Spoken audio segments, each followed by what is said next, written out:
इस समय जो स्थिति सामने आ रही है उसे किसी साधारण व्यापारिक विवाद या अस्थायी कूटनीतिक तनाव के रूप में देखना वास्तविकता को कम करके आंकना होगा।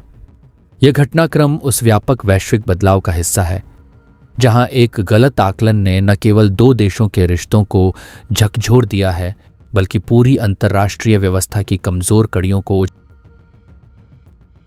हेलो मेरे भाइयों, welcome back to new video. ये हमारा जो वीडियो होने वाला है काफी इंटरेस्टिंग होने वाला है क्योंकि इस वीडियो में हम बात करेंगे एकदम एक्चुअल एंड ऑथेंटिक न्यूज के बारे में कि भाई साहब अभी दुनिया में क्या चल रहा है।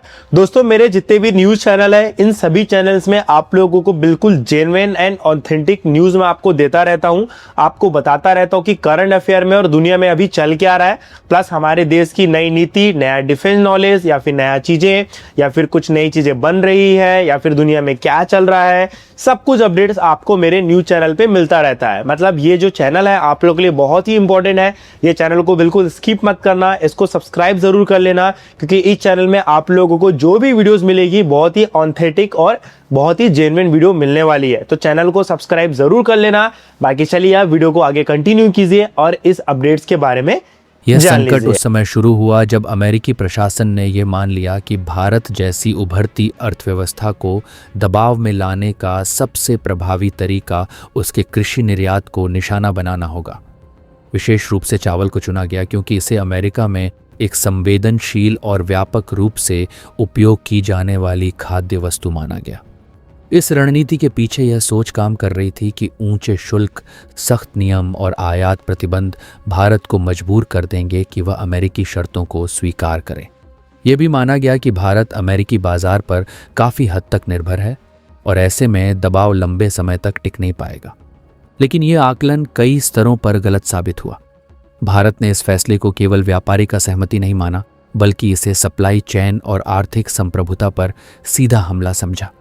यही कारण था कि प्रतिक्रिया भी सतही नहीं बल्कि रणनीतिक और गहराई से सोची समझी हुई थी। दिल्ली में यह स्पष्ट कर दिया गया कि अब केवल बयान जारी करने या विरोध दर्ज कराने से काम नहीं चलेगा। नीति निर्माताओं ने यह तय किया कि जवाब उसी स्तर पर दिया जाएगा जिस स्तर पर हमला हुआ है। संगीत। इसके बाद भारत ने अमेरिका को चावल की आपूर्ति रोकने का निर्णय लिया और साथ ही यह संकेत भी दिया कि यह निर्यात अन्य देशों और बाजारों की ओर डाइवर्ट किया जाएगा।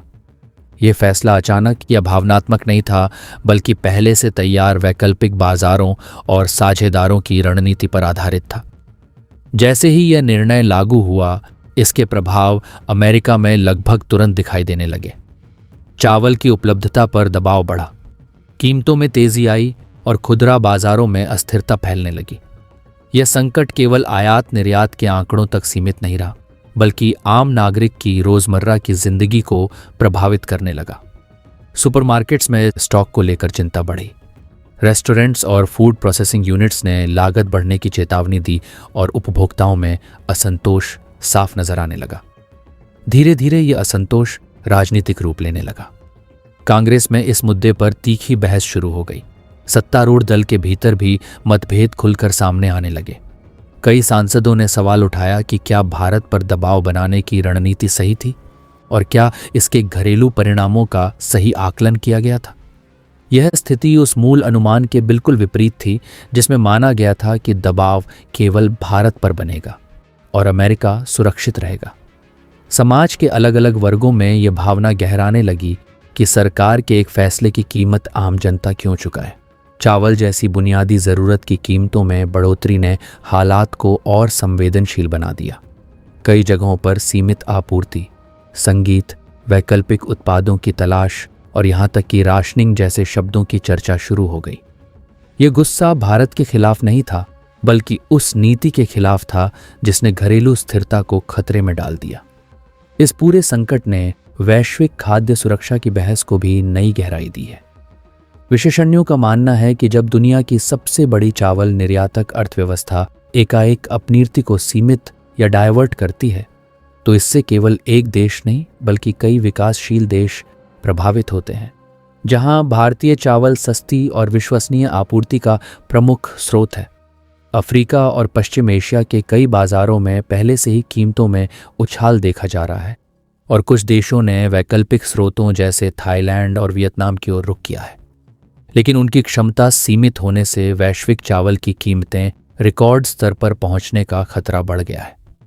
यह स्थिति खाद्य मुद्रास्फीति को और तेज कर सकती है, जो पहले से ही कई अर्थव्यवस्थाओं के लिए चुनौती बनी हुई है। इस बीच अंतर्राष्ट्रीय संगठनों जैसे विश्व व्यापार संगठन WTO संगीत में भी इस विवाद की गूंज सुनाई देने लगी है।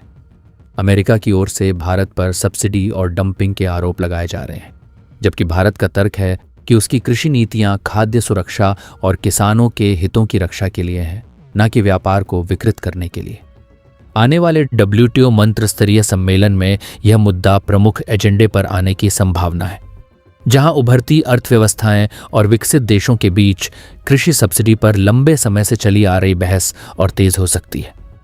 कई विश्लेषकों का कहना है कि यह विवाद वैश्विक व्यापार नियमों में बड़े सुधारों की मांग को और मजबूत करेगा।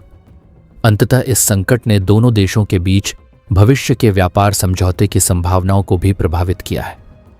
अमेरिकी कंपनियां और निवेशक भारत को एक महत्वपूर्ण बाजार मानते हैं, लेकिन राजनीतिक दबाव और टैरिफ युद्ध की आशंका से अनिश्चितता बढ़ गई है। दूसरी ओर भारत ने स्पष्ट कर दिया है कि वह किसी भी समझौते में अपनी संप्रभुता और किसानों के हितों पर समझौता नहीं करेगा। यदि बातचीत सफल होती है तो यह एक नया अध्याय शुरू कर सकता है, अन्यथा यह लंबे समय तक चलने वाले व्यापारिक अलगाव का कारण बन सकता है, जिसका असर दोनों अर्थव्यवस्थाओं पर दूरगामी होगा। इसी बीच अमेरिकी संस्थानों और एजेंसियों की आंतरिक रिपोर्ट्स ने स्थिति की गंभीरता को और उजागर किया।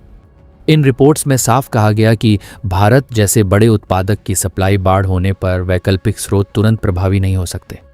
दूसरे देशों से आयात संभव तो है, लेकिन ऊंची संगीत लागत, सीमित उत्पादन और लॉजिस्टिक चुनौतियां इसे अल्पकालिक समाधान नहीं बनने देती। इसका मतलब यह था कि यह संकट केवल कीमतों का नहीं, बल्कि पूरी खाद्य व्यवस्था की स्थिरता का प्रश्न बन चुका था। प्रशासन के भीतर मतभेद और गहरे होते चले गए। एक गुट यह मानता था कि पीछे हटना अमेरिका की वैश्विक साख को कमजोर करेगा और यह संदेश देगा कि दबाव की राजनीति असफल रही। दूसरा गुट लगातार चेतावनी दे रहा था कि जिद पर अड़े रहने से घरेलू असंतोष नियंत्रण से बाहर जा सकता है और इसके राजनीतिक परिणाम गंभीर होंगे।